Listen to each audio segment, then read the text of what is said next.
പിണറായി വിജയൻ സർക്കാരിന്റെ കാലത്ത് നവകേരള ബസിന് നേരെ കരിങ്കൊടി കാണിച്ച AD തോമസിനെ മുഖ്യമന്ത്രിയുടെ ഗൺമാൻ ഇറങ്ങി മർദ്ദിച്ചത് ഏറെ വിവാദമായിരുന്നു. പിടിച്ചു മാറ്റിയ പോലീസുകാരുടെ ഇടയിലേക്ക് ബസിൽ നിന്ന് ഇറങ്ങി വന്ന ഗൺമാൻ അതിക്രൂരമായി മർദ്ദിക്കുകയായിരുന്നു. അതിനെതിരെ ഇപ്പോൾ അന്വേഷണം നടത്താൻ ഷൗക്കത്ത് അലിയെയാണ് നിയോഗിച്ചത്. മുഖ്യമന്ത്രിയുടെ അനുവാദമില്ലാതെ ഒരു കാരണവശാലും ഗൺമാൻ ഒരിക്കലും ഇത്തരത്തിൽ പ്രവർത്തിക്കില്ല എന്നുള്ളത് വ്യക്തമാണ്. ഷൗക്കത്ത് അലിയും സംഘവും ആലപ്പുഴ എത്തിയിട്ടുണ്ട്.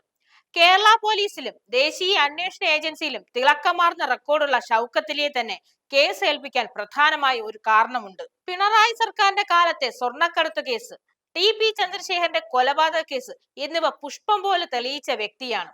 പിണറായി സർക്കാരിന് തീരെ താല്പര്യമില്ലാത്ത വ്യക്തിയാണ് ഇദ്ദേഹം. രാഷ്ട്രീയ കോളിളക്കമുണ്ടാക്കിയ പല കേസുകളിലും വിട്ടുവീഴ്ചയില്ലാത്ത നിലപാടുകളിലൂടെ കേരള പോലീസിലെ സിംഹം എന്ന പേരിലാണ് ഇദ്ദേഹം അറിയപ്പെടുന്നത്. കനകമല കേസ്, തമിഴ്നാട്ടിലെ ഭീകരവാദ കേസുകൾ, പാരീസ് ഭീകരാക്രമണ കേസ് ഇവയിലൊക്കെ ഇദ്ദേഹം പങ്കാളിയായിരുന്നു. 2020 സ്വർണ്ണക്കടത്ത് കേസിൽ പ്രതികളായ സ്വപ്നയെയും സന്ദീപിനെയും 24 മണിക്കൂറിനുള്ളിലാണ് ഇദ്ദേഹം അറസ്റ്റ് ചെയ്തത്. തലശ്ശേരി DYSP ആയിരുന്ന കാലത്ത് TP ചന്ദ്രശേഖരൻ വധക്കേസിൽ കൊടിസുനി, ഷാഫി, കിർമാണി മനോജ് എന്നിവരെയും CPIM നേതാക്കളായ കുഞ്ഞനന്തനെയും P മോഹനെയും അറസ്റ്റ് ചെയ്തതും ഇദ്ദേഹം തന്നെയായിരുന്നു. പിണറായിക്ക് എന്നും തലവേദനയായിരുന്ന ഉദ്യോഗസ്ഥനെയാണ് ഈ കേസിലും കൊണ്ടുവന്നിരിക്കുന്നത്.